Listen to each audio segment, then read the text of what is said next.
জাতীয় নাগরিক পার্টি এনসিপিকে উদ্দেশ্য করে বিএনপি চেয়ারপারসনের উপদেষ্টা অ্যাডভোকেট ফজলুর রহমান বলেছেন, এই যে কইছে না শাপলা না পাইলে ধানের শীষে ভোট করতে দিবে না, আমি যে কই বাপ দাদার নাম নেই চান মল্লের বেয়াই, আসমানে উঠতে চাও, বিএনপির একটা ওয়ার্ডের কর্মী ঢাকাতে বাহির হলে তোরার পাত্তা পাওয়া যাইত না, কজ ধানের শীষকে একবারের বাতিল কইরা ফেলবে তোরা।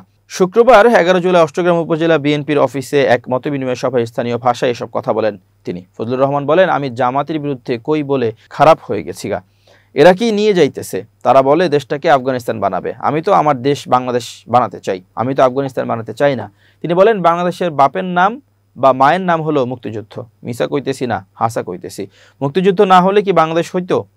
তাহলে এটা হলো আমার মা বাবা, আমি এই দেশের সন্তান, এই দেশটাকে আমি রাখবো কিনা, বাংলাদেশটা আমি রাখবো কিনা, নাকি এটার পূর্ব পাকিস্তান নাম দিব? পাকিস্তান যদি নাম না হয়, তাহলে বাংলাদেশ যদি তোমরা রাখতে চাও, তাইলে তো এখানে স্বাধীনতা বিরোধী শক্তি যদি তারা শাসন করতে চায়, ভোট করতে আসতে হবে। তিনি আরও বলেন, তা না হলে আমাদের অধিকার বেশি, কারণ আমাদের নেতা জিয়াউর রহমান বলেছিলেন, hereby declared the independence of Bangladesh.